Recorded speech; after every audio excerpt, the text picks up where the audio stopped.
Hello, I'm Cavan Scott, one of the story architects of Star Wars: The High Republic, and you're listening to Genuine Chit-Chat. Hello there, my friends, and welcome to another episode of Genuine Chit-Chat. This week, I am joined by Klaudia Amenábar from the RuPalp's Podrace podcast. So if you haven't already looked at the title of this and the general description, then I will inform you that this entire conversation is going to be all about Star Wars. So we spoke for about 2 hours and 10 minutes, so I have split this into two parts. Part one is obviously what you're listening to now, and part two will be released in a week's time. But for all Patreon supporters, you already have access to part two. So make sure, if you are desperate to hear part two of this conversation, go over to patreon.com/genuinechitchat, give as little as £1 a month, and you'll get access to the full, unsplit conversation, because it was an absolute barrel of fun. But in brief, this conversation, so the first part we talk about why Klaudia started the podcast with her 4 other co-hosts and how she sort of got started in this realm. We then talk about how Star Wars is stupid and camp, but that's actually one of the things that makes it amazing. So it's a really fun conversation there. We also talk about live action TV series, so there are some spoilers for Book of Boba Fett, Mandalorian and Obi-Wan Kenobi, but I will say that we recorded this after episode 5 of Obi-Wan Kenobi come out, so before the finale was released. There aren't any major spoilers of Boba Fett, Mandalorian or Kenobi, I wouldn't say necessarily, but just to pre-warn. And there is a couple of mentions of Rebels and the Clone Wars as well, but they're only minor spoilers in themselves. But that's generally what we speak about, as well as a couple of the canon comics and books, Maul and Thrawn, those sorts of things. And then the conversation will wrap up and continues in part 2.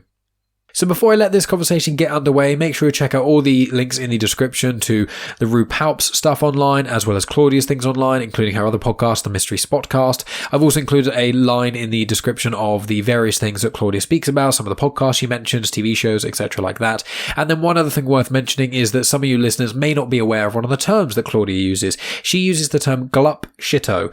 Now, obviously, I also want to preface this conversation does have a fair amount of swearing in, but, fairly standard for certain episodes of Genuine Chit-Chat. So if you are a bit of a prude when it comes to cursing, or if you're listening around kids, you may want to skip this one because there's a lot of it. But glup shito, that is a term used to describe a character that's not in the mainstream, that then normally comes onto mainstream and lots of people are very happy about it, or just a character that's very much appreciated in the underground, air quotes, element of Star Wars. So characters that show up in the comics or the books first, and then may or may not appear on live action. Characters like Cobb Vanth, who was first in the Aftermath trilogy, things like that. So just in case anyone listening was not aware of that term, because it gets used quite a lot. But aside from that, my friends, just thank you so much for listening. As always, make sure you share on social media, you tell Klaudia about this conversation, all sorts of other things. But I appreciate you all listening. Here is the conversation, and I'll be back at the end to give you a bit more information on what's to come in part 2 and a few other bits and pieces. So thank you as always, and I introduce to you Klaudia of RuPalp's Podrace. Welcome to Genuine Chit-Chat, where we have honest conversations with interesting people. And I'm your host, Mike Burton.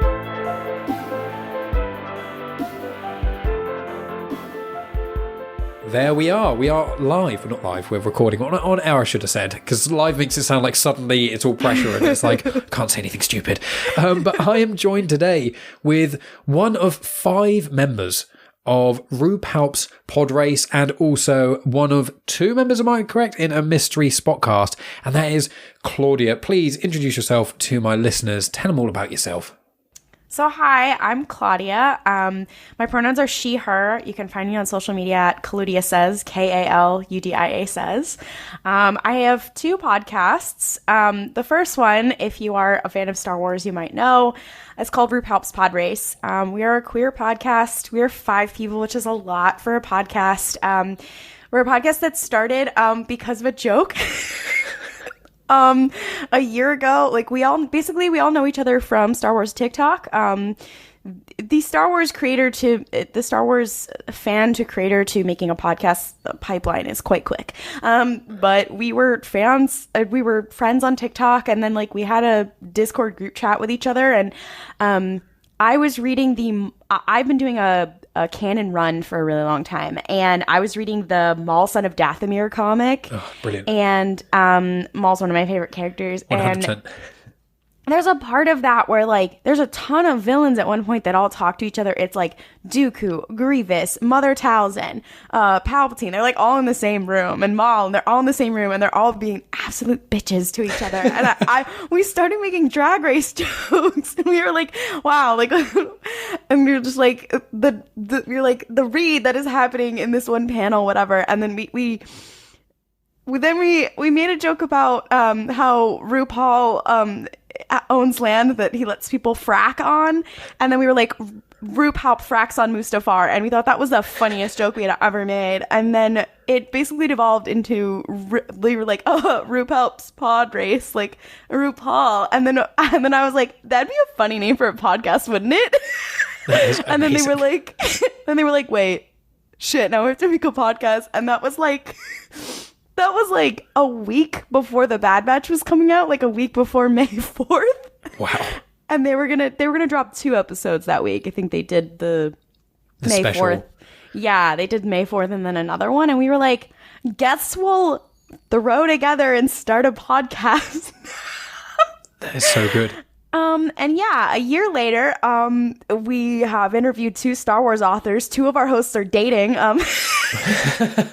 No, literally, the domino effect is literally, I made a funny little joke about a Darth Maul comic, and now 2 of our hosts are dating. So, you know, That's it's so very good. funny.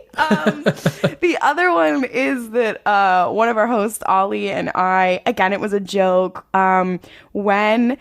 For those of you who may or may not know about the show Supernatural, is it a good show? No. But I did continue watching it for a long time, and I experienced in real time, as many on the internet do, when Destiel became canon, when that was a thing, and the craziness that happened there. And the 1-year anniversary came around, and people were talking about it, whatever. And I said to Ollie, my RuPalp's co-host, I was like, wouldn't it be funny if we did a Supernatural podcast? And they were like, okay, but maybe we should for the anniversary of Destiel. And then we did. And so we decided, they had stopped watching after a while, but we decided we were going to rewatch the entire show and explain it to people so that no one ever has to watch it. Just don't, like, because some people are like, I never watched it, but the internet knows about it. I'm like, you don't have to. We will hit ourselves over the head with a brick and experience all this BS again in order to entertain you guys. So it's more listening to 2 people suffer and re-experience things that they experienced as teenagers in order, you know, and gleaning the plot from 2 people who are suffering. That's the kind of thing. But yeah, most of my podcast came out of making funny little jokes with my little internet friends. So That's a good reason as any to make a podcast. yeah, you know. I mean, my thing is literally just my friends were telling me I talk too much and was asking too many questions about, like, we'd hang out on a Friday night, and like I worked out by speaking to all of them individually, the average is that I talk 70% of the time when with them one-on-one, and I was like, that's terrible, I'm so sorry. And they're like, no, it's good, that's how we like it, because I'm friends with loads of introverts. So I'm like, me and my friend are the 2 of the only extroverts, always, you know, willing to talk to people and stuff. And there'd be Friday nights, and me and 2 of my friends would be like, oh, let's talk about something, you know, what do you guys think happens when you die, and what all this stuff. And then my other like 4 or 5 friends were like, we don't want to talk about those things. That's very serious stuff. We just want to play board games and play like Exploding Kittens and Dungeons and Dragons and things like that. We don't want to have to, obviously during D&D you can't talk about, you know, existential questions. And they were like, when you know, I'd made content for a while, I did YouTube stuff for a while, I made music videos for a while, and then that kind of came about. And I was doing genuine Chit-Chat, spoke to some friends of mine, they were like, a podcast of friends, and they were like, you know a lot about Star Wars. I was like, yeah, I've kind of gone on a thing where I'm trying to consume like all canon content, basically. I'm trying my best. I've watched all the shows, and at this point, I was like, I'm starting to get into the comics, going to try and read all them. And they're like, we're starting to do shows on we're going to become a network instead of just a standard show. Do you want to do a Star Wars show? And I was like, what on? And they're like, well, you know a lot about the comics. And I was like, okay. And then the network's called Comics in Motion. I was like, okay. And then years later, like, 2 years later, I think now, I now own physically every single canon comic in Star Wars. Whoa. And I have Marvel Unlimited as well. So it's just me being like, yeah, over there in the corner. And it's actually not as many as you'd think. Yeah. There's quite a lot. Most of them are single issues. There's a few trade paperbacks. Yeah. But it's one of those things where it's like they only fit they fit in basically 1.5 comic book bins. They're kind of long, where they're about 3 times the width of that. They're about a meter and a bit long. So there's not that many. And I was like, I'm going to read loads of Marvel comics as well, Marvel Unlimited. And it was like, I'm going to start with Venom, and I'm trying to read every Venom comic. And you're like, my God. This is like a side character. My favorite character in Marvel was like my side character in Spider-Man. Yeah, and I was like, what do I read a few Spider-Man stories? Oh, Spider-Man 900, and now it's on like 1,000. And you're like, let's stick with Star Wars. Yeah, I mean, with Star Wars though, once you go to what it does start to expand, and you're like, oh, I'm never gonna catch up, am I? I was very close to finishing. I've been doing a canon run for a bit. I was very close to finishing. I did it in chronological order, so I was like almost, but I had like a couple books to go. Like I finally got through all the canon comics and like got to the current, and then I got to like the sequels, and then the High Republic came out. And I was like, that's fine. I'm going to keep trucking. I have only a little bit left, whatever. And then everybody was having a good time. It was, you know, the meme that with SpongeBob with the Squidward looking out the window at SpongeBob playing? That was me. I was sitting there like, I gotta finish all the Marvel comics. And everyone else is like, I'm having fun in the High Republic. Claudia, why are you not reading the High Republic? And I was like, I'll get there. I promise. I have to finish this era before I go backwards. And then I was like, fine. I can't wait any longer. So I had to stop, go back, do all of the High Republic, be caught up, then come back, and now I'll continue. And now I still only have a couple books left, and I'm just like, it's never ending. I'm never gonna get there. It's one of those weird things as a Star Wars fan who's trying to read so much content. Whenever I get a new book announced, I'm like when Shadows of the Sith came out, I think this week, and it was like, yay! Oh, I can't do this. At the same time, it's like I'm still like I'm almost 100% caught up on the High Republic. I'm about halfway through Mission to Disaster. Haven't read any of Midnight Horizon. I know that's offensive to say to you and all the RuPalp's. No, I'm just excited for you. First time Midnight Horizon. Yeah, I know. I'm listening to a few of your podcasts, and I keep hearing you guys talk about it. It's like I need like Daniel Jose Older. I mean, all the High Republic. It is our Joker, amazing, but whenever it comes out, it's like you always talk about. I'm like, I need to skip little bits. I don't want it to get spoiled, but I should have read it by now. And I'm like, we're very terrible about spoilers. It's fine. No, it's. As soon as the word comes up, Midnight Horizon, I'm like, okay, skip. Then it's like Comac Vitus. Skip. To be fair, we mentioned Comac Vitus. I noticed it with the last one. Episode. It was like the Obi-Wan Kenobi, and it was like the episode 5 where you guys were talking, and then it just came up, and I was like. And you were like, oh yeah, wouldn't it be one of your guys say was like my fantasy would be Comac Vitus comes in and starts, makes out with Obi-Wan or something, and like they live with Owen or something. I was like, how did this? I was listening, and I was like, Comac Vitus in the world between worlds. That was it. Yeah. That's a small snippet of what it's like to be in our group chat. He just comes up. He's just around. He's just our little guy. And I love on your show how you at the start when you say about the gender I'm feeling, and it's like how please tell people a few things like that, because I thought that was such a fun way when I got into your show and I started listening. I was like, that was such a fun intro into it. Yeah, so three of our hosts are trans and non-binary. I'm one of the few cis hosts. But we started making a joke of like, what's your Star Wars gender of the day? Which is like a little gay people thing where you like make random shit your gender. And so we will just pick some random Star Wars thing. And sometimes it's related to like what we were going to talk about, and sometimes it's not. I like to make mine on theme. Other people, they'll just pick something. And it's always one time Ollie picked one that was very explicit, and we bleeped it out on purpose because it was funny. Sometimes it's truly just whatever little glup shitto somebody has coming across, or like some meme that they saw, or some just absolutely weird shit that was in their brain. Mine was actually sent to me this past week. I think it was the artist formerly known as Anakin Skywalker was mine, but I've had some pretty crazy ones. And we also, a fun fact for the RuPalp's listeners is that many of us forget to think of a gender before we record. So one of us will be like, did you think of a gender? And then one of us will be like, shit, I gotta think of something. And that's usually me.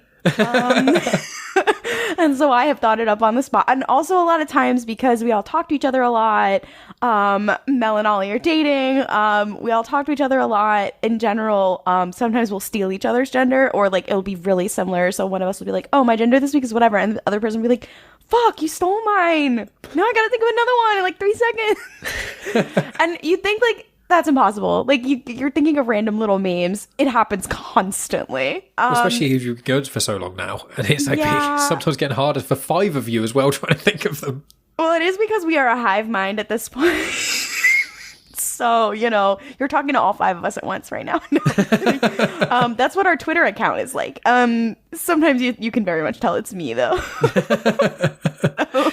When I told my partner that I was going to be speaking with you, she was like, all 5 of them. I was like, no, it's just going to be Claudia. Don't worry. I was like, speaking of 5, like being in a podcast with 5 people, it must be challenging in its own right. And obviously you're telling me before recording, it's like, thank God for the edits and just being able to get through that. Because like with me, shout out to Mel, our editor, who edits out half the show because we won't shut the fuck up. We're going on tangents and stuff. Oh my God.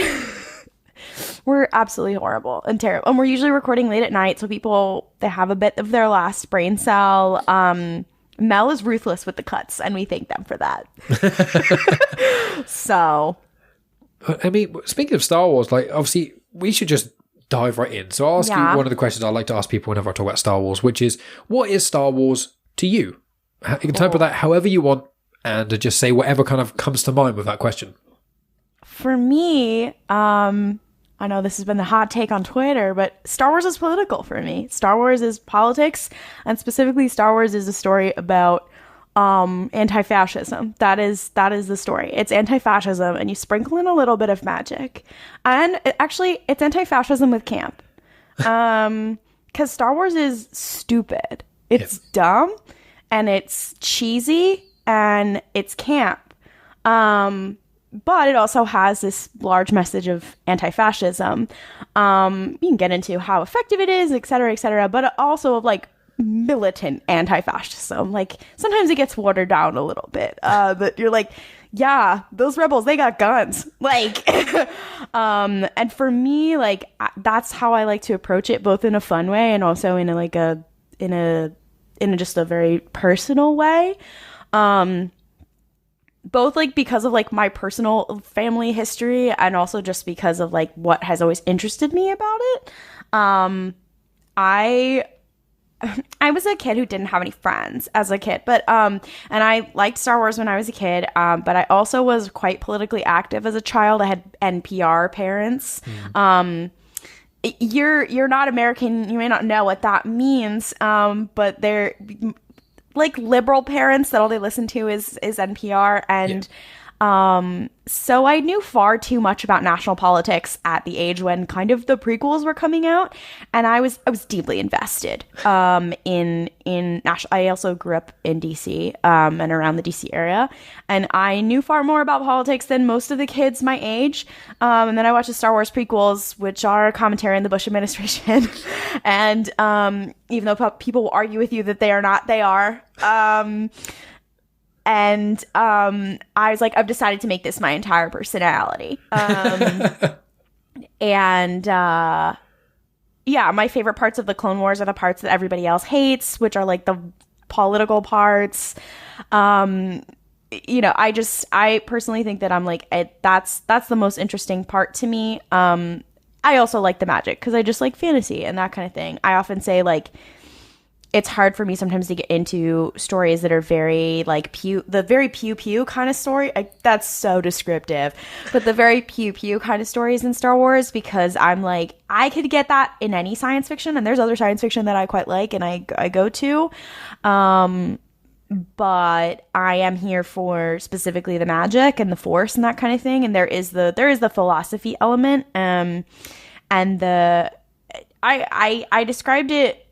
I used to work in news. I, thank God, don't anymore, but I worked in news it's been troubling for a bit, but quite a troubling time. And I was like, why do I consume Star Wars, which is about constant cyclical tragedy and death? Then it just shows it to you over and over and over again. When my job is seeing that on a firsthand every day. And I think the reason was that, it was kind of that hope thing. And it was kind of that like people who choose to do the right thing anyway, all the time. There's a quote from Qui-Gon, Master and Apprentice, that I was thinking about. It's not like it's an original idea to Star Wars. Let's be clear. But it's that kind of thing of like, his quote is like, it's like, I don't choose the light because it's like the right thing to do. He's like, I don't choose the light because I think I'm going to win. It's because it's like the right thing to do over and over. And I'm like, that is what Star Wars means to me. And you know, that's what I think the best stories in Star Wars are. And I just like camp. Also, I think Star Wars is dumb, and I think life is hard, and I like when stories are funny and stupid. So Hashtag Geode. Literally, Geode is the greatest example of the stupid bullshit that they have in Star Wars. They're like, why is the milk blue? Just because it is. Yeah, and they keep playing like Lego Star Wars and stuff. Like you get the little figure of Luke drinking blue milk, and it's like a cultural thing now. Like Galaxy's Edge and other places, people know and want to drink blue milk. It's like, what do? Well, they put food coloring in milk when he's drinking in the desert. It's like, genius. Yeah, you're just like, you know, and you're like, why is it like, and that's how George also kind of made it. Like when they asked him like, oh, why is this or that? He's like, I don't know, I just think it looks cool. Like, or like with Darth Maul, he was like, Dave Filoni was like, why do you want to bring him back? And he was like, I don't know, I just think he's cool. And Dave Filoni's like, I have to figure out how to bring him back. And he's like, I don't know, bring Darth Maul back, figure out how you're gonna do it, whatever. And it's like, it's just stupid, it's dumb. And every part, like, he was like, yeah, you know, there's literally a video of him being like, yeah, like the good guys, they had the blue and the green lightsabers, and the bad guys, they have the red lightsabers. And Samuel L. Jackson is like, can I have a purple one? He's like, yeah, fuck it, sure. Like, Star Wars is fucking stupid. That's why it's funny to me when people take it so seriously. I mean, I take it seriously in like a critical way and whatever, but when people take it so seriously in other ways, I'm like, it's dumb. Like, I just like things that are silly, that make me cry sometimes. That's it is brilliant. And one of the things I love about it is you're completely right in all of those things. Like, it is so silly and it is so fun. And like, there's certain parts of Star Wars, obviously, I think you and I grew up, as you said with that story, we grew up with the prequels. So for me, my earliest memories are, I remember the original trilogy, but Jar Jar's always been creeping in there. So because the Phantom Menace came out when I was like 5. So it's like, I've always had the prequel trilogy hugely connected with the main Star Wars. So for me, it's always been even more silly than maybe people who grew up with it when the original trilogy came out, because we started with Jar Jar, like our generation. So it's like, from there, Star Wars gets a lot less silly. But when your ground zero is that, it's like, I mean, it's silly in the original. Like, Yoda is a green puppet. Oh yeah, and like, he's hitting R2 with his stick and stuff, and he's like talking. It's mad. He's a green puppet who's introduced like beating a robot with a stick. Like, and like in the era when the Muppets were popular, and there's like, you have like the Ewoks, you have like literally teddy bears running around, and then you have what is Max Rebo? I don't know what that thing is. Like a bubblegum elephant. Literally, there's like a blue elephant. Like the Jabba the Hutt, he was like, what if he just had a large slug? Like. And the Salacious Crumb, the monkey lizard, it's just a cackling thing. Yeah, you're like, it's always been stupid. Like, and you're like, and it's valid for that. You know what I mean? Yeah. And the prequels, it's interesting with the prequels because people are like, oh, they try to make it more serious or whatever. And I'm like, no, it was just camp, except for that he had tons of money. And that's, I was just talking with somebody where I was like, I think that's why there was such initial, like, a backlash to the prequels, was that Star Wars was always very like campy and very much like other 80s movies, and then it brought like the prestige and the like big budget of like the early 2000s big budget movies, and it was actually a part of creating that whole genre. I love talking actually about the history of film in the early 2000s. It's quite cool to me. Just quick and fun fact, if you look at films that came out in the year 2001, crazy year in the world, but also crazy year in film, because the number of things established in that year is bonkers crazy. But I'll get into that later. But what's crazy about it is that like it has the same amount of like stupid shit and camp and whatever, but because it has such a large budget, people expected something different from it, even though it's the same bullshit. And I think that just didn't click in people's minds who had grown up with the campy bullshit. And had romanticized it a certain way. And for us, like, I mean, now you have Marvel movies, which have more money than God, but also are campy bullshit. So, like, for us, it's normal. And the big budgets and the really good graphics and whatever is normal. And they became normal because of the prequels. Like, he was, I believe, one of the first...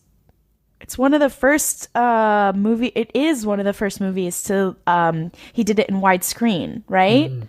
I thought you were going to say with... I don't know about that. I thought you were going to say Menace with Jar Jar, I know, was one of the first fully CGI character in a real live action thing that was a central character. That was I don't know about the motion widescreen capture. Yeah, actually, this is a quick plug for a podcast that I love. So there's this podcast. I don't know if you know the comedian Nicole Byer. She has a podcast with another comedian, Lauren Lapkus, called Newcomers, where they're two female comedians who they haven't seen some nerdy shit, and they started with Star Wars, and then they did Lord of the Rings, and now they're doing the Marvel movies. They're Megan's gonna love that. Sorry to interject, because she hosts Nailed It, doesn't she? So that's what. Yeah, she's amazing. So anytime we see her in anything, so Megan's gonna freak. No, she does a podcast about nerdy stuff. Yeah, well, and she's a great podcaster in general. But basically, they've hung out around like nerdy comedians forever who've said stuff about Star Wars, and they had never seen it. So they decided, okay, we're going to watch it as adults and then give commentary on it, and then like bring on our comedian friends who, have things to say about it. And one of their episodes, it's actually one of their last ones because they had gone through all the movies. They did an episode about Spaceballs, actually. Oh, wow. And they had Ahmed Best himself on as the guest. That is incredible. And he told some stories about the production and about like how he got onto the movie and what the experience was like, and like how he helped basically create he talks about like him and George, like they helped create how motion capture works today. He even says like, I know Andy Serkis loves to whatever, but Jar Jar did come first. And it's incredibly interesting if you're just interested in like the history of film or whatever, is go listen to the Ahmed Best episode of Newcomers. It is one of my favorite interviews about Star Wars. Also, Ahmed Best is amazing. Yes. I hope he gets to be like in the MCU, like as his actual face or something. Yeah. Like I would not wish coming back to Star Wars on my worst enemy, but I hope he gets to be in something with his face or whatever. But yeah, I love Nicole Byer. I think she's the greatest, and it's the coolest explanation of the prequels. And then after I listened to that, my partner is a really big Twilight fan. You don't have time to get into all that, but I said, I was like, because Jar Jar is the filmmaking birth of a lot of motion capture of like an entirely CGI character in a film, and then Gollum.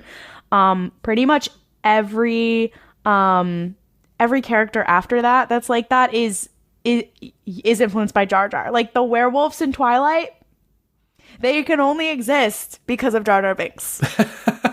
And when you tell people that, take, but to be fair, it makes true. sense. Like I'm like, you cannot have Benedict Cumberbatch in The Desolation of Smaug. You cannot have that without Jar Jar Binks. Just think about that.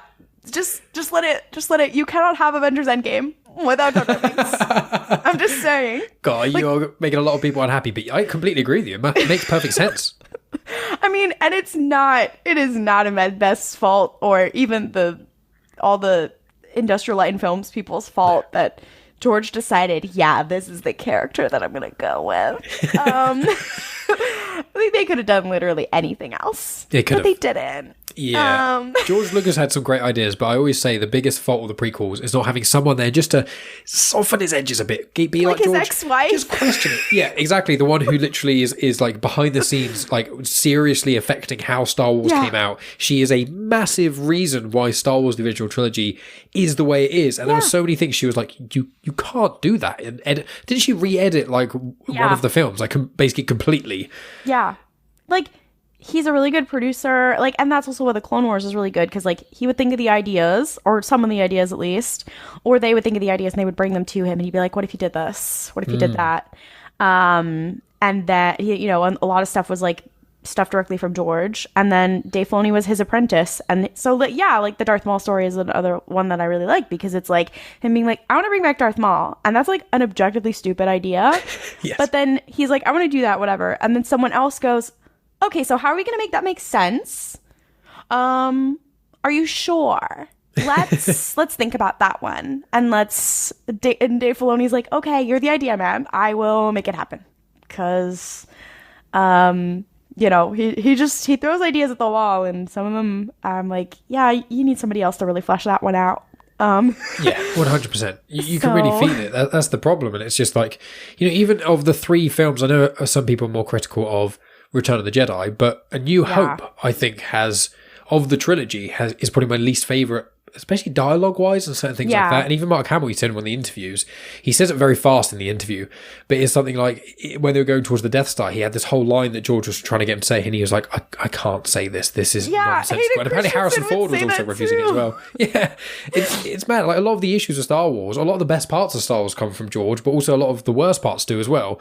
And it's the weird thing about some of the fandom men is complaining. It's like, you do remember the prequels. Like, I love them. I love the prequels dearly. Revenge of the Sith is my favourite Star Wars movie, unashamedly. But and I love the trilogy, but it has a lot of dialogue problems and a lot of things where Padmé was like, oh, she's such a cool character, Attack of the Clones, and then a bit iffy in parts, and then Revenge of the Sith, like, let's just completely wipe her character.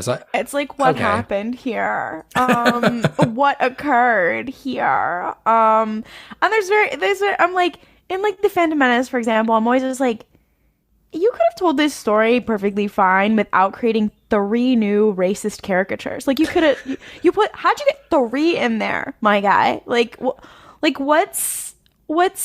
did you do that? That's like, it is funny because people always say like Empire is their favorite movie, or they think it's the best Star Wars movie. I'm like, yeah, because it's the first one he didn't write. And I'm like, yeah, he directed it, he didn't write it. It shows. Like, we often talk about like that difference between who's directing and who's writing, and obviously nowadays it's like a very different landscape of how film and TV and stuff are made, and all that kind of stuff. The Obi-Wan Kenobi is a really good example because like Deborah Cho, like a lot of it is her baby, even though there is also a writer. But like the Book of Boba Fett was the biggest one that like we've talked about on RuPalp's of like of a big example of that, where we were like, I really like Jon Favreau's work, but I think he's a much stronger director or a producer than he is a writer, and you could really tell that in the Book of Boba Fett. Like, I didn't blame the direction at all. A lot of people were really hateful to Robert Rodriguez or whatever. It's like, I didn't blame the direction at all, whatever. And I was like, the problems in that show were writing. So much in writing. And the best episodes were completely separate. It was like, you know, spoilers. Anyone for listening should have watched Book of Boba Fett. We did a whole discussion show on it, but I was like, I enjoyed Book of Boba Fett. I'm probably not going to really rush to rewatch it. But then you're like, oh, the 2 best parts literally don't even have him in it. And you're like, how did you write this? What did you just make Book of Boba Fett? And then before Series 3 of Mando comes out, bring out like a Mando special, like a Mando movie special only on Disney Plus that's 2 hours long, and tease it in the end of Book of Boba Fett, or even have Mando in it, and you could string it in. But it was like, I mean, I loved those episodes, but and they could have done those, like, they could have had Din come in at the end of the Book of Boba Fett and been like, hey guys, what's up? And like, he has a new ship and whatever, and everyone was like, what's all that? And then in season 3, you come in and you find out why. Like, you didn't need all that. You didn't. No. We talked about on RuPalp's, we talked about how like I wish The Mandalorian was almost like The Mandalorians, which they don't make TV like this anymore. Kind of like the Clone Wars, where there's a lot of episodes and you have arcs. But like the Book of Boba Fett could have just been like one arc, because it's about Mandalorians. He's a different kind of Mandalorian. It could have just been one arc of the show, which it ties into the show. It could have just been one arc of the show that already exists. And then, you know, when we inevitably see Sabine Wren, that could have been a part of the show. Like, and the whole Bo-Katan thing. Yeah. Like, what's Bo-Katan been up to? Yeah. I'm like, instead they're going to make them all different TV shows. I'm like, and for what? Filler. And for what? Like... if we get into that, I'll make myself angry. But I agree completely. All the points. Like, it's one of those things with Star Wars where I think one of the reasons I like RuPalp's, and it's one of the reasons I've collaborated with other individuals I like about Star Wars and have them on the show, is, you know, we all love Star Wars for different reasons and different ways. But the main thing that is important is that we respect each other's different opinions, and that we, you know, when they're sane, and then, you know, basically when they're not horrendously racist or awful to the actors or actresses or people involved with creating Star Wars. That's just basically unforgivable. But aside from that part, is just people having different opinions and enjoying different parts, but also being able to be like, these elements didn't work because X, Y, Z. Like, not we hate you, Jon Favreau, because he's amazing and does loads of cool stuff. It's more like, you have done these great things, but there's other elements you need improvement on. And it's like Dave Filoni. Like, love Dave Filoni. Clone Wars, series 2 to 7, brilliant. Great. Clone Wars series 1 isn't great. It's got about 7 or 8 episodes I think are really cool, but the rest of it's a bit weak. But the movie is pretty bad, in my opinion. See, I like the movie. I'm not. I love Ahsoka. But also the movie... The movie is also a lot of George. Yeah, it is a lot of George, isn't it? It's a lot of you George. You can feel it's like his last little try, and you're like, this is George, no. too prequely. It's the humor. I think my friend Scott, he described it once when we were talking about when we did a whole thing about all the Star Wars movies and we were talking about them, and he said the difference is with it's humor and trying to be funny, and in the original trilogy, it's very much humor. Han Solo says things that are humorous. They're not laugh out loud chuckling necessarily, but they are humorous. With prequels, it's like, here's Jar Jar, and then this creature thing farting in front of him, and him blowing his nose. And you're like, that's not humor, that's a joke failing. And slimy, stinky. I can't remember Jabba's actual son's name, but that in the Clone Wars, it was very much this comic relief, kept farting and things. And you're like, these bits don't need to be in it. Well, I see... What's interesting about that also is like that movie was going to be in theaters, but then the rest of the show was Cartoon Network. And when you get into the history, I love the history of filmmaking and especially the history of animation. And what's interesting about like that, the DNA of the history of Cartoon Network is so felt in the Clone Wars because Cartoon Network, and they're kind of dealing with this now as CN Studios and WB Animation becomes like the engine of like all family entertainment for HBO Max. It's like a whole thing. Shout out to the Warner Discovery merger. I love talking about the business of Hollywood. But basically, like, Cartoon Network's whole DNA was always, we are about boys 6 to 11. So there's so many things in the Clone Wars where you're like, they showed somebody get decapitated, but also they're like, oh, now we're going to do some one random episode where we're like, yeah, Ahsoka definitely wants to kiss Lux Montera in the mouth. And you're like, oh, and where did this come from? Literally no one believes this at all. Like, and you're like, oh, why? Like, there's certain things, and there's and like silly jokes and stuff like that, and that's a problem that animators talk about a lot when they're trying to make things that are maybe more mature, but like maybe more story driven or that kind of thing. And then they're on a network that's like, it's got to be for kids. And you're like, okay, it still can be for kids without there like being a fart joke every 10 seconds. And you can see that tension sometimes in those longer shows. And the Clone Wars, I always feel like is such a cool analysis because it's gone across 3 networks. And also even when it was just on Cartoon Network, like you see not only the change in animation, but also the change in style and all that kind of stuff. It's very interesting to me. It's very interesting. I always wonder, like, what was the corporate climate at Cartoon Network? What were the things that they wanted? One of my favorite things I know about Cartoon Network is, one of my favorite Cartoon Network shows is Infinity Train. After the 3rd season, the 4th season became an HBO Max original because that was when HBO Max came out. It got totally screwed over by the switch to streaming. Everyone go stan Infinity Train. It is one of the best shows ever made. But they have some quite graphic shit in that show, even though it's for kids, technically. And there is a character who does get murdered quite graphically. And someone asked, like, how are you able to show that on Cartoon Network? And they basically were like, yeah, well, the notes we were given was, well, is the character human? And they said no. And they were like, okay, then it's fine. Wow. So that's the rule, or at least it was. The character wasn't human, so I will not give spoilers because Infinity Train is one of those shows where I'm like, I don't even want to explain what it's about. You just got to go in blind. But yeah, I feel like a lot of the Clone Wars is a lot like that too, where you're like, people are like, oh yeah, like, I'm like, yeah, they had a whole episode that was about like, where they were like, yeah, Ahsoka's dressing up as a sex slave. You're like, what the? This is a Cartoon Network? Jesus Christ. What is this? Like, you're like, oh my God. Like, there's some of it, like, that whole arc, I'm like, they really allowed that on the air. But it's full of war crimes. It's literally, it's the Clone Wars. You go, okay, it's war, but it's like filled with literal war crimes. They talk about genocide, all kinds of stuff, slavery, bombing villages and things. You're like, holy shit. This is what's happening. It's the first season where they're like, and it is wild to me because I'm like, I used to be a really big Count Dooku defender, but then like the first season with Count Dooku, they're like, so he's creating a weapon of mass destruction, and you're like, whoa, Jesus Christ. And you're like, here's graphics from like an N64, but Dooku is creating a weapon of mass destruction. You're like, what the fuck? It's just interesting to me, always, like, what I always wonder, like, what was the influence? And to me, I mean, I feel that the same way as, like, the way that the industry is, how much it affects the storytelling. You can see it in so many parts of Star Wars. You can see it all the time. I mean, many people have talked about how that might affect the sequels, but also in the current TV shows and that kind of thing. And I always like to take that into account, both because I think it's interesting and also because I'm like, okay, let's maybe lower our expectations or make our expectations higher, because we're like, hey, like, this is what other parts of the industry are doing, or these are parts that have changed or haven't changed.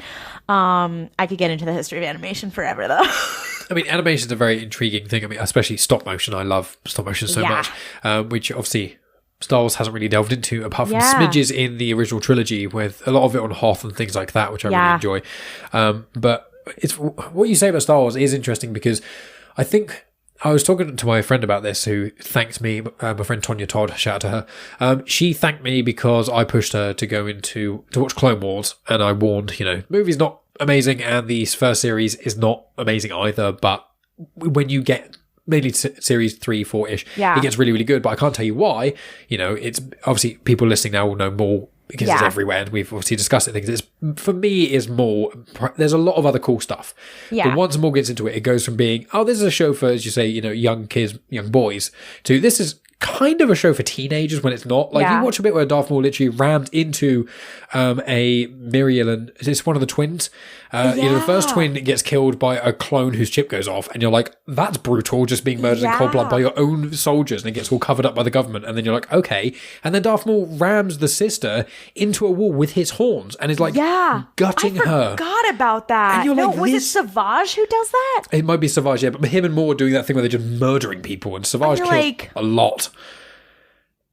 Like and especially the stuff with the clones is quite graphic, and you're whoa, like, and I'm actually a like first couple seasons of Clone Wars defender, because I think there's some things in the first season, like the first couple seasons, that like everyone always remembers, like the Domino Squad stuff, and like they're like, that's quite important to characterization, and like you don't really remember it because it's not like the big arcs, whatever, but then you go back and you're like the thing I always remember, I think, is in like the first arc or the second one. It's the one with Plo Koon and being like, no, I would never leave you guys behind, or whatever. I'm like, that's like, so that's why when people are like, oh, I'm going to skip around, I'm like, please don't skip around. Because I'm like, there are pieces that are very memorable and very important in all of it. Do I think that there's the stuff that's better later? Yes. But like, there's some early arcs that I'm like, oh, this is quite the banger. When The Mandalorian season 2 finished airing, so I was in a Discord for Mandalorian fans. We don't have time to get into all that.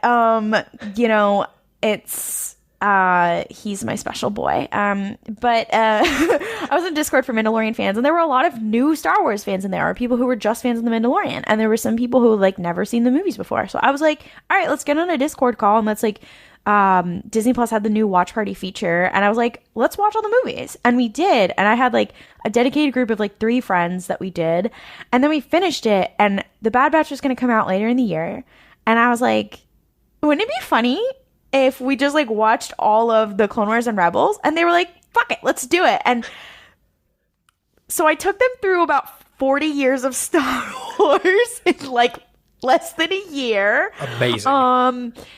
Yeah, it took us a while to get through Rebels, because then The Bad Batch was coming out whenever we were trying to get around, whatever. But I got them all the way caught up, and they were like, I made them a guide. So like I had all kinds of watch guides. There's one that I really like that kind of groups things by arc, and I kind of made them a non-spoilery kind of guide, and it had little jokes in it. And I realized how many of the earlier arcs that I was like, oh, this one's a banger, and this one's a banger. Okay, I forgot about this one. This is kind of a banger too. This one's another Jar Jar arc. I'm so sorry. Here's 3 episodes, Jar Jar. You have to watch it though. There's fairly important things. But the Torsion pops up at some point, but I can't tell you that yet. But that's only in the later one where he starts kind of making out with a platypus woman, and Mace Windu's just there. Yeah, Mace Windu.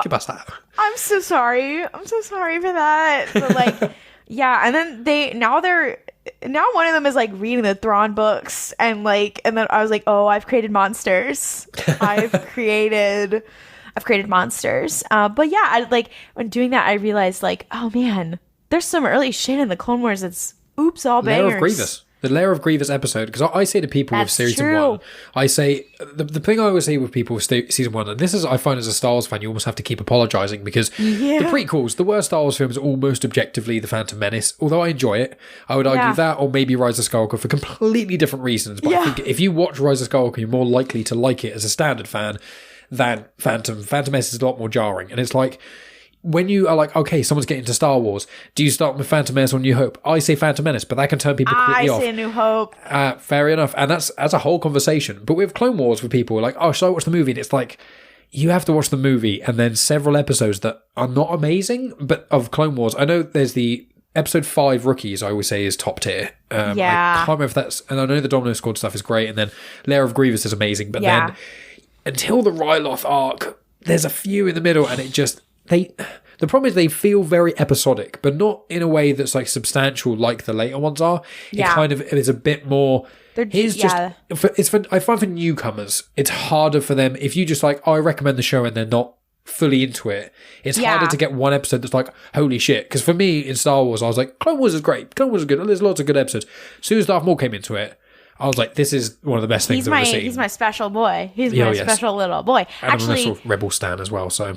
I said to my friends, I can't. But I said to my friends, I was like, there's oops all bangers in the early seasons, but there is a point, I believe at the end of season 3 or the beginning of season 4, where I call it foot on the gas. Yes. Where they just kind of put the foot on the gas and they never let it go, and you're like, I want to slow down after that.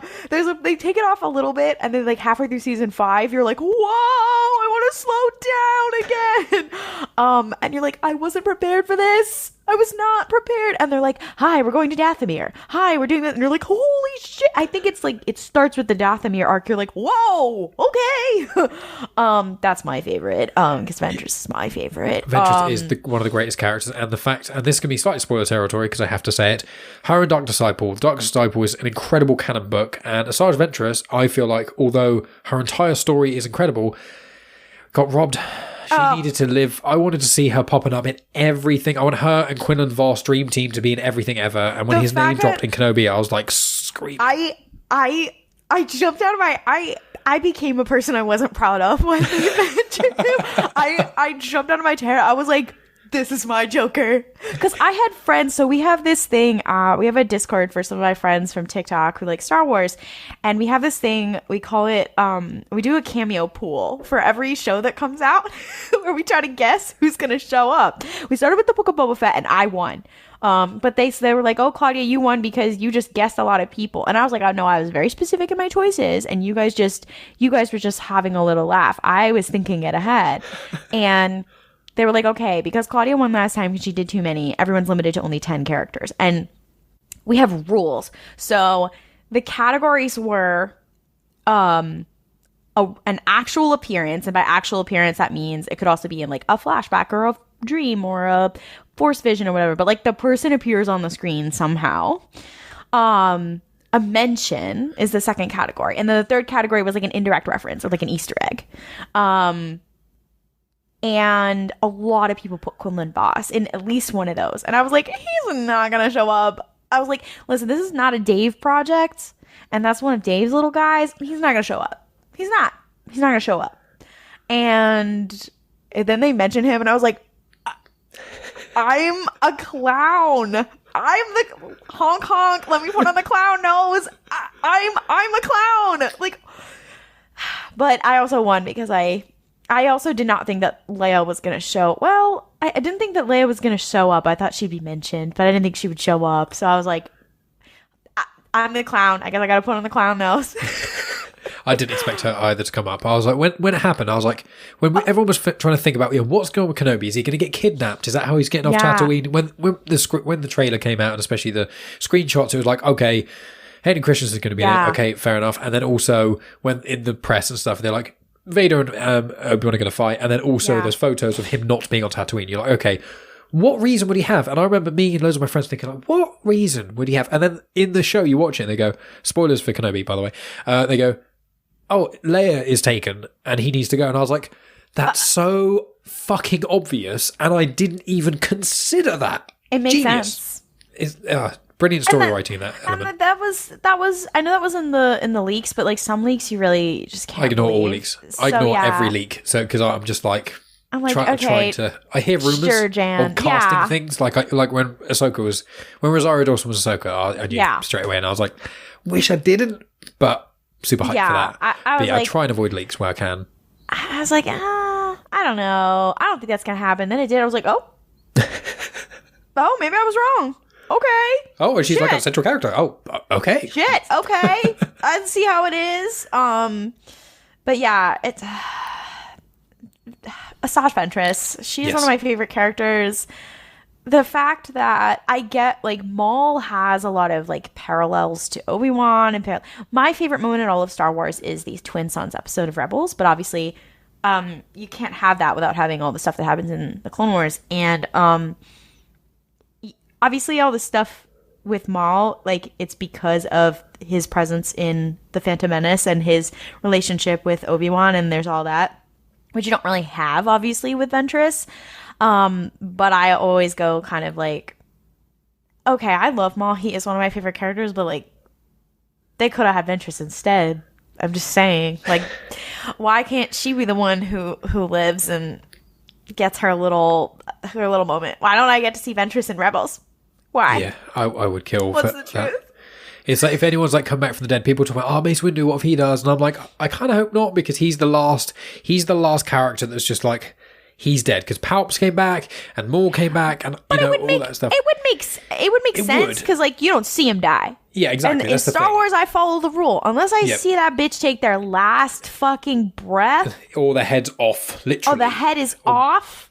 Or I've seen their body disappear. Yeah. That bitch is not dead. Yeah, true. They're not. So I'm hoping, like, I think Mace Windu will come back eventually, because the way Ewan McGregor spoke about it, he was like, I just kept saying I want to be Obi-Wan, and Disney contacted me. And it's like, Samuel Jackson has been talking about it non-stop for like 10 years now. Like, literally, in fact, 5 years after the prequels kind of passed, he was like, yeah, I'll come back to it. Now it's almost every day he's wearing something to do with it, or tweeting about it, or saying about it. And it's like, he's doing shit with Kevin Feige right now, but oh my god, he's doing shit with Kevin Feige right now, but he will come back. I know he will. At some point, it's inevitable. But it's one of those things. I'm always in that mind, like when people are like, "Oh, they might have a Vader series." It's like, I love the Vader comics, I love Vader, and I was like, I don't really want it. And then now I'm here with Kenobi. I'm like, but if they gave it to me, I'd be really happy. And it's the same with Mace Windu. I'm like, I don't want it if I had ultimate choice.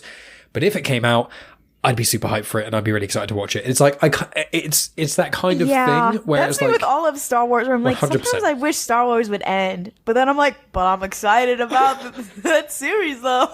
But I know that when Thrawn appears on the screen, I'm gonna be the worst person in a 10-mile radius.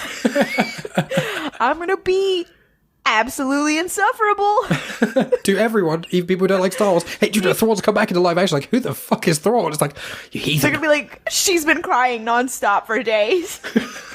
Like, and like, there's my boy, there he is. Literally, like, oh, and also, like, once they started doing shit, like when they brought Cobb Vanth into The Mandalorian, that opened up such a wormhole, because it was like, anybody's Glup Shido can come on screen now. And I'm like, where's Eli Vanto? Where is he? And I'm like, you can't open doors like this. It's kind of like the Quinlan Voss thing, where I'm like, you can't open doors like this, because then the possibilities are too wide. You can't give me a taste of this, because now, I don't know, the sky's the limit, and I can't. I know, and it was like with Aftermath, because when Timothy Oliphant was cast, and people, there was a rumbling, it was like, could be Cobb Vanth, and we're like, no, and then I was like, oh, he's wearing Mandalorian armor, and you're like, they're not surely going to try and, they're not going to retcon Aftermath, they can't, surely, no, and then it happened, you're like, and it's as you say, it's like, when it happened, you're like, I cannot believe a character that was in an interlude in each of the Aftermath books, one of the first books in the new canon, who is really minor, had really nothing to do with anything, just a cool character, and you're like, what if they brought Sinjir into it? What if, Nora Wexley, what if she could be in live action? What if, and I was like, what about Mr. Bones? And then he was in Lego Star Wars, and you're like, what is happening? I like 10 people I've ever met in my life even heard of Mr. Bones who actively read Star Wars. Ugh. When someone decoded the Orabesh on the wall and there was a For Light and Life on the back, I started physically crying.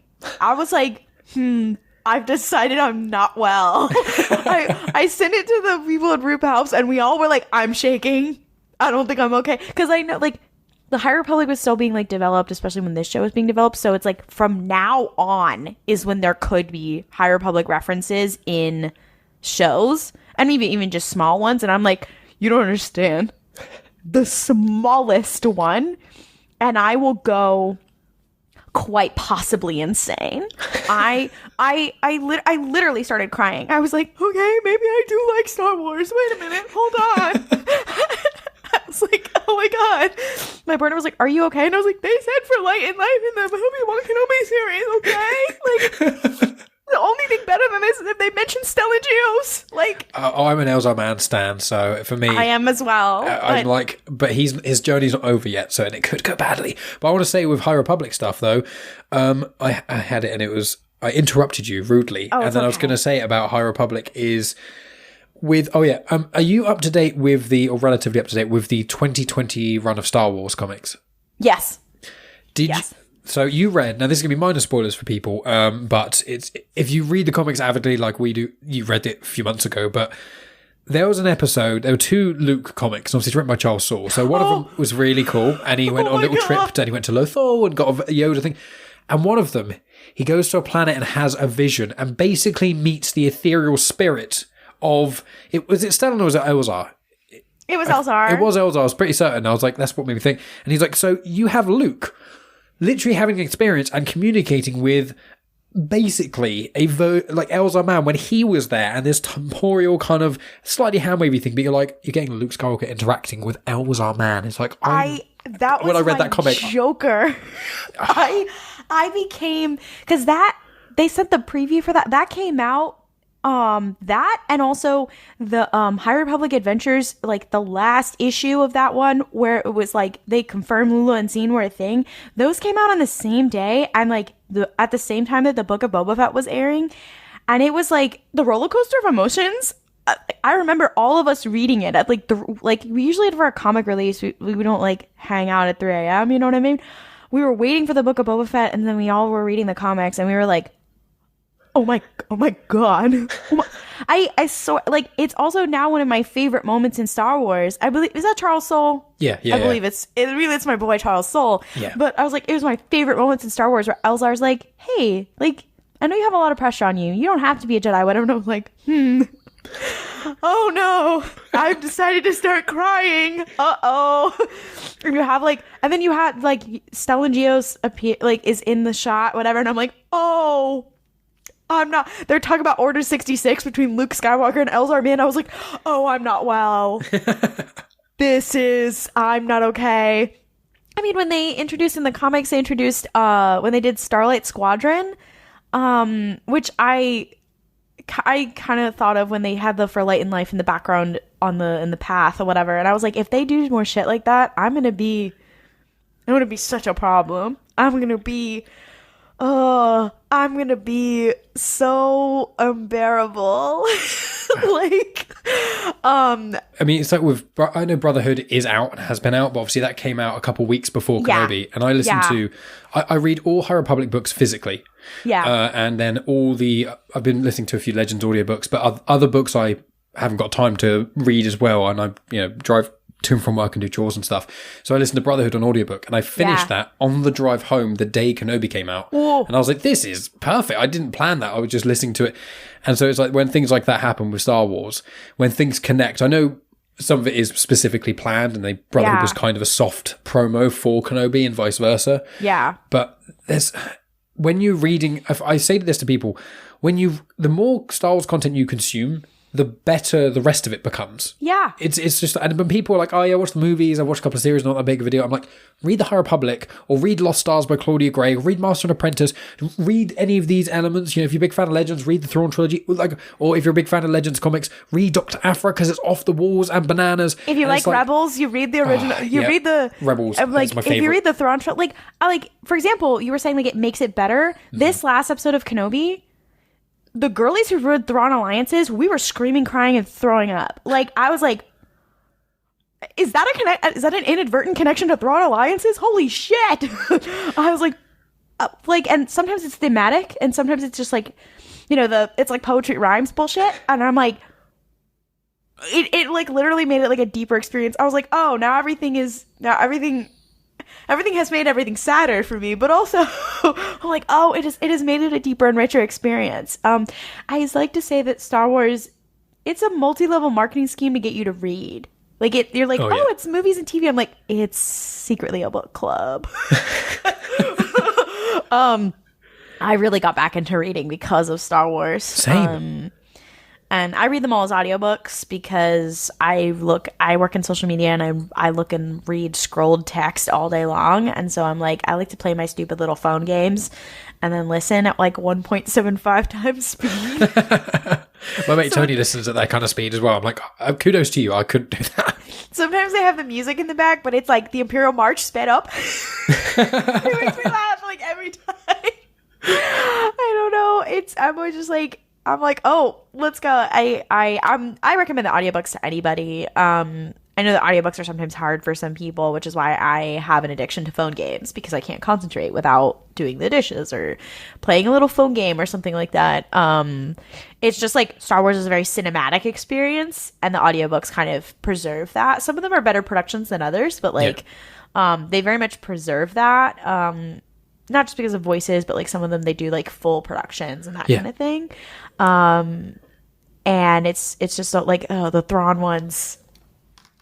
They're next on my list because I read the Thrawn comic, the comic adaptation, but I wasn't as much of a fan of it. This is the thing, but I loved Thrawn in Rebels, don't get me wrong, and obviously Eli Vanto and the Thrawn comics, and there were great things about it, but it didn't grab me in the same way that other elements did. So I'm one of the few people who love Star Wars as much as I do, read all the comics, who hasn't read a lot. I know bits and pieces of Alliances, but I haven't read Alliances, I haven't read Treason, and I haven't read the Chaos Rising trilogy, the Ascendancy trilogy rather. Oh, you're in for quite a ride. I'm gonna get to them eventually, but it's with the High Republic, because I was like, oh, I'll get into Thrawn. I'm gonna focus on these things, and I focused on all of Claudia Gray's books before I spoke to her a couple years back. And then I was like, and then obviously High Republic kind of came off, released early 21, and from then I've been catching up, and now we're there's no until October, so we've got a couple months, but I'm still reading those, Shadows of the Sith, Brotherhood, and getting to Legend stuff as well, and they've just announced that Darth Maul Shadowhunter is going to be narrated by Sam Witwer, and I was like, well, I have to, I've got a tattoo of Sam Witwer.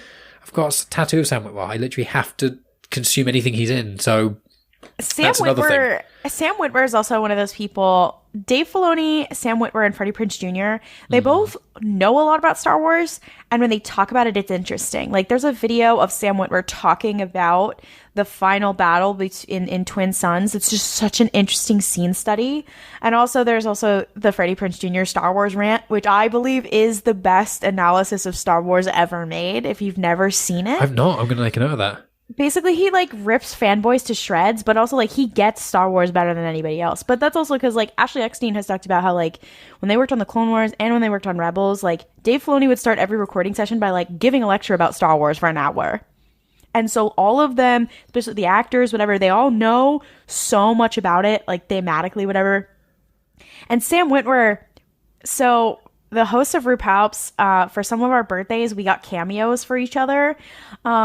And for me, they got me one of Freddie Prinze Jr. because Kanan is one of my favorites. Same. And it was very slay. And for our friend Jess, we got them one of Sam Witwer. And he could have just said hello or whatever. He sent us a 5-minute long video doing an analysis about Darth Maul. And I think just posted it recently, and I was like, sir, you are the biggest fan. You are the biggest Star Wars fan, and you get it. You understand it better than anybody else. Like, I've never respected anybody else in this house. He's won trivia competitions. He's literally won them, and you're like, yeah, you have time being an actor, and obviously you're getting into it and things. It's like people like Katie Sackhoff. She knows a bit about Star Wars, but she's not. Yeah. Compare her to Sam Witwer, and it's like she knows nothing compared to him. He knows so much, and it's people like him, and you're like, oh yeah, he's a fan. And then you get to him talking, and you get him like, if you see like Henry Cavill interviews, and then anyone mentions Warhammer, and he's like, Warhammer, and or The Witcher, and he's like correcting scripts that are being. He's like, actually, Garrett would say this.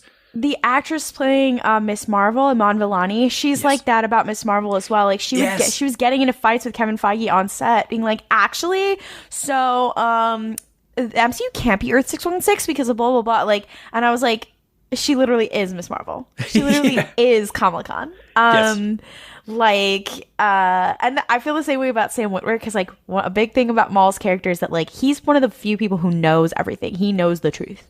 Whatever. Kind of like the viewer. He's kind of the viewer viewpoint character. His by the season 7 time stuff is just top tier. And I'm like, yeah, Sam Witwer is method acting at that point. Like, yeah, he does know everything. And he knows everybody. Like, I'm like, yeah, he does. Maul is one of my special little guys. He's just my special little guy. Maul is one of my favorites. I mean, Starkiller is my favorite Legends character. I mean, that's what my tattoo is of the Force Unleashed cover, creaky chair. And so he hit Sam Witwer. I was like, oh, I love him because this. And a few people were like, oh yeah, I like The Force Awakens. And then when Clone Wars and Rebels were coming out, I was like, he voices Maul as well, and Palpatine in certain releases. And the Son. And I was like, that's a connection, you know. And they even made a Starkiller like CG model, and they also made one of Revan and Bane back in season, I think 5 or 6, and they were. I think it was 5 or 6. I think it was 6. And then they were toying with him being an Inquisitor in Rebels, and they're like, Starkiller's kind of. And Cavan Scott, when I spoke to him, he said he clarified. He's like, this is not me revealing anything, but he was like, I can think of loads of ways to bring Starkiller in and not necessarily depower him. And I'm like, everyone is talking about him, and Sam Witwer's never been. He's always in Star Wars since The Force Unleashed. He's just been so in there, and I'm like, I never want him to ever leave. Ever, we need to catch him, put him in a Star Wars box. But he's happy in one anyway. He's loving it. I would like him to stay forever. I love Darth Maul very much. Like, when I saw Solo, I saw Clone Wars girly, and I was like, somebody who like has been catching up on the canon, whatever. There were so many things for me, and I love droids. I love like L337 has become like my favorite droid or whatever. But like, there's a lot wrong with that film. Lando is also one of my top like 5 characters, so I was there for him. Like that's it. But so there was like, I had mixed feelings about that movie, but I will admit, when Maul showed up on the screen and most people were like, isn't he dead? Or most people were like, why is he here? When he showed up on the screen, I was screaming, crying, and throwing up. I was like, you know what? That is fan service, and I'm the fan being serviced. Thank you to me and all the I almost said the Thrawn girlies, but I was like all the Maul girlies, because actually, you were saying about Legends about Thrawn. I've actually never read any of the Legends Thrawn books. Nor have I. And I almost don't want to now, because even though Timothy Zahn says like he tried to keep them the same character, a lot of people are like, they're not the same character, but he did actually try to. And I love Canon Thrawn very much. And here's the thing. I said earlier that like, I mostly come to Star Wars for the politics, but also for the magic. Like, I could go anywhere else for like the military part or the space battles or anything like that. Which is why I love the High Republic and whatever. So for the Thrawn stuff to be my favorite, it says a lot, because there's some stuff with Force sensitivity, but I don't want to spoil it.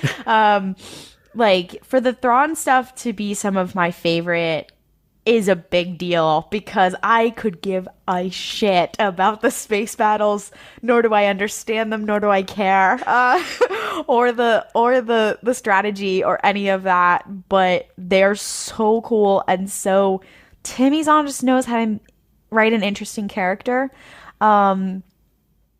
That I often say that like of my top tier of Star Wars books, it's like the High Republic, the Thrawn novels, and the Padmé novels. They're all on the same tier.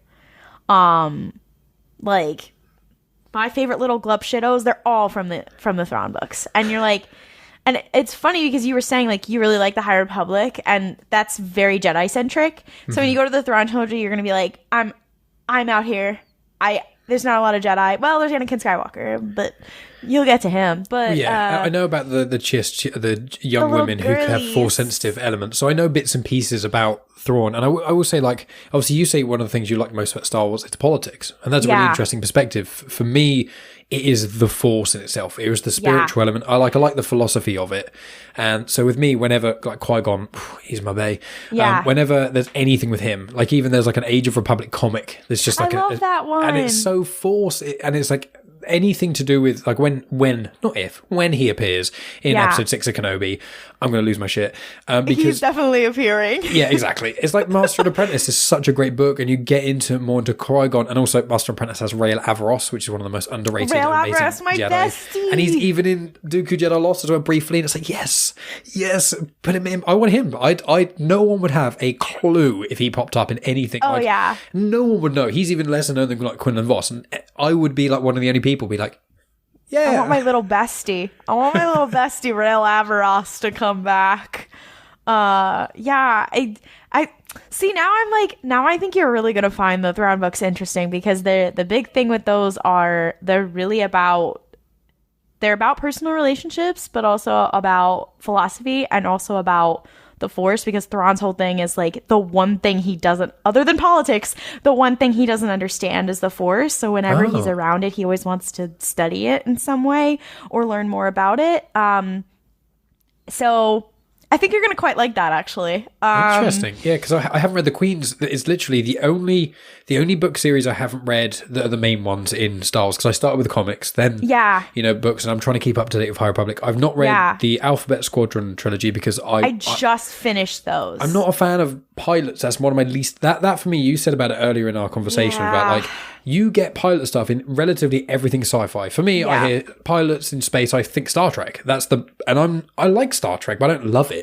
It's not Star Wars for me. In Star Wars, what makes it unique for me in particular is the massive lore, that all content, whether it's Legends or canon, basically feeds into itself, and also the Force itself. Lightsabers and that stuff is cool, but when you hear about, the Dathomirian Night Sisters and how they perceive the Force in magic, and then you've got the way like Maz Kanata is just Force sensitive, and I want to know more about her, and I like the beings who can touch and feel the Force and experience it. You're gonna love the Thrawn books. So now you're convincing me. Crazy. You're gonna go crazy for this one. Well, Thrawn 2017 doesn't have... Thrawn 2017, which is the first one. Well, that's the comic adaptation that I've read, so that's what kind of stopped me going further. But you should read the book version. Okay. You should read the book version, because there's a lot that doesn't translate in the comic. And the reason is because the book version, it is told like a diary, and the rest is not. Because, well, you know what happens at the... isn't it? It's Thrawn's journal entries that he then gives to Eli to give to the Ascendancy. So it's a little different narration style than the comic is. That book is a love story. Especially the book version, especially. Some of it you read and you're like, excuse me? No, number one, it's a love story, and it's just a very... There's parts of it where there's literally parts of it where I have genuinely cried. Like, Timmy Zahn put some extra special sauce in that one. And then there's stuff about the Force, whatever, that you're going to find really interesting. Like, there's stuff with Thrawn and Anakin and Alliances. This is very interesting. And then there's a lot with how that compares to other beings who are Force sensitive. So I think you're going to find that really interesting. And also, if you like politics, when you get to the Ascendancy, you get like a whole different vibe of how politics works. And Timmy Zahn gets into it almost a little bit too much at one point. You're like, what does this have to do with Thrawn? And you're like, just roll with it. Just roll with it. And it's like of a completely different part, not of the galaxy, of a different galaxy. And you're like, this is so interesting. This is so cool. But also, you are a prequels fan. And what I've said to people before is like, the 3 canon Thrawn novels are kind of like the original Thrawn's original trilogy. And then the Ascendancy books are his prequel trilogy, and they directly parallel the 3 like prequel movies. he is a direct foil for Anakin. They have made him a direct foil for Anakin. I don't know if on purpose, through those books and through his canon arc now. Like, lesser evil, you said Revenge of the Sith is your favorite. Lesser evil is going to be your Joker. It's going to be your favorite. Because you're going to read it and it's a lot like Revenge of the Sith, and you're going to be like, oh my god, shit, damn. Oh my god, I made myself sad. Anyways, you can't get me talking about Thrawn. You can't. I won't shut the fuck up. I want to hear about the Queen's trilogy then, because once again, it's I really like Padmé. She's amazing, and in the Clone Wars she's great, and the Handmaidens are very interesting. What they did with Sabe and Crimson Reign is very, very intriguing to me. And when I listen to or listened, whenever people are listening, some read books, I read some audiobook. But if I say read, I mean one or the other. Brotherhood. Mike Chen specifically said he reached out to E.K. Johnston, and when she released the third, is it Queen's Secret? Queen's Hope. Queen's Hope is the newest. Yeah. So it's with that, when she released that, he was speaking with her, and there's parts that kind of intersect, he said. And they tie really well. So Queen's Hope came out right before Brotherhood. Yeah. And they work together, and they tie really well. They have little glup-shitos that they shared together, and like, because they were in the same time period of like right after Attack of the Clones, right between Attack of the Clones and then when we see the Clone Wars series start, they had to really share notes, and they really shared notes about a lot of stuff. And also because Padmé appears in the Brotherhood novel and like all this kind of stuff. And that's the end of part 1. Thank you so much, as always, for listening, my friends. Make sure you tune into part 2 that will be released next week. But if you can't wait that long and you want to hear the other part immediately, please consider going over to patreon.com/genuinechitchat, where you get access to this full unsplit conversation, as well as hours and hours of additional content that you can't get anywhere else, including at least once a week, you get an episode of Afterthoughts, where myself and Megan often review TV shows or movies or live performances, or just talk about what we've been up to recently. Like, went to the Isle of Wight and went to the zoo and spoke about that for a bit, and we spoke about a trip to Malta, those sorts of things, plus lots of Star Wars book reviews that I release that I don't release anywhere else. So I've done some Legends book reviews, Darth Bane book 1, I've just about to record book 2, Shatterpoint, Darth Plagueis, but also some canon books I haven't released on this feed, like Last Shot, Dark Disciple, and also A New Dawn. So lots of Star Wars related content on there, as well as lots of non-Star Wars related content. But please, for as little as £1 a month, it really, really helps the show out. It means a huge amount to me, and you get loads of bonus content as well. So just thank you for considering that. Links, as always, are in the description. But what have we got coming up? Well, next week is going to be part 2 of my chat with Claudia. Any Patreon supporters, when part 2 drops, we'll get a bonus episode of Afterthoughts on the Patreon exclusive feed as well. So another reason to go over to Patreon. But in part 2, we continue our conversation about the Queen's trilogy by E.K. Johnston around Padmé and her handmaidens. We then talk about the Thrawn books quite a lot, as well as his character itself. And then we talk about certain characters created by Dave Filoni who seem to be untouchable by other content creators. And we also talk about Valance Nation, the John Williams contribution to Star Wars, and lots of other Star Wars centric stuff. So if you enjoyed this part, I'm sure you're going to enjoy next week's part as well. Make sure you check out the description, because there are links to RuPalp's Podrace and their various social media and etc., Claudia's Twitter, Claudia's other podcast, the Mystery Spotcast, as well as a line where Claudia mentioned Newcomers podcast with Nicole Byer and Lauren Lapkus, and a few other bits and pieces she mentions either in part 1 or part 2 of the conversation. So always check the show notes, is basically what I'm trying to say in short. In addition to that, what have we got over the coming weeks? Well, I've got a conversation recorded with Mary Kenny, who is one of the writers on Spider-Man Miles Morales, and is going to be one of the writers for the Wolverine, or rather is, but that game is not yet out yet, and no details have been released either. It was an incredible conversation with Mary. I'm hoping that Sony will authorise that in the next week or so it should be ready and prepped by the time part 2, or the week after part 2 drops on this feed, so in 2 weeks' time. So that's what I'm hoping to get released next. I've got a few other things rumbling in the background, but that's the main thing at the moment. But in addition to that, I'm going to be doing lots of guest spots over the next month. So I'm going to be appearing on the penultimate episode of the Ms. Marvel discussion show, which is on the feed of Comics in Motion. That's where my Star Wars Comics in Canon show airs, where I talk about Star Wars comics. Obviously, go over there. You never have to have read a Star Wars comic in your entire life. It's specifically designed so that I go through the plot details. And so if you've already read the comics, it serves as a good refresher. If you've never read the comics, you get a good understanding of the canon. And I also talk about other bits of information like trivia, including like planets and species movies and other reoccurring characters and stuff like that. So it's a really, really good way to get into the world of Star Wars comics, or if you want a refresher on some of the comics you've already read, or if you just want to get your knowledge of Star Wars increased somewhat, please consider checking out Star Wars comics in canon. You can listen on the YouTube channel of mine, which is Genuine Chit-Chat. Link to that's in the description, as well as there are video versions of my conversations. When part 2 of this conversation drops with Claudia, I will be releasing the video conversation onto YouTube, so you can check that out if you so desire. But also on that feed of Comics in Motion, as I said, there is a weekly Kenobi discussion show, which has now finished as of recording this. So there's 5 episodes where myself and a variety of guests talk about Kenobi. In addition to that, as I said, there's the Ms. Marvel show hosted by Rhea Carrigan and Tonya Todd. Both have been guests on Genuine Chit-Chat numerous times. And so me and Megan are going to be appearing on episode 5 of that. I'm also going to be doing an Andor discussion show, but you don't need to worry about that till the end of August. I'm also going to be appearing on Femme on Film, Rhea's show, with Megan at some point over the coming months. I'm also appearing on Spider-Dan and the Secret Boars podcast to talk about the Carnage comics.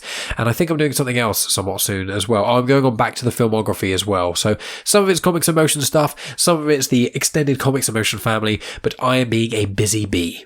Follow me on social media at Genuine Chit-Chat. Please rate on Spotify. You know, if you're listening right on there right now and you're not driving, please go on the app, give me 5 stars. It would be huge help to myself and the podcast itself. If you're listening on Good Pods or Apple Podcasts or anywhere else that lets you write a review, please write a review, even if you're just on the toilet and you're doing it. It really helps boost the show and gets the word out there.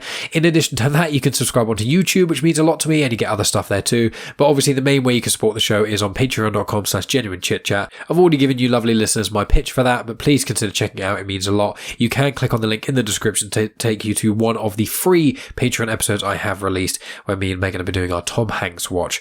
So lots of places to find me, lots of ways to hear my lovely voice, and always check the details in the description, because that's just the best way to keep up to date with everything that I'm kind of doing and stuff.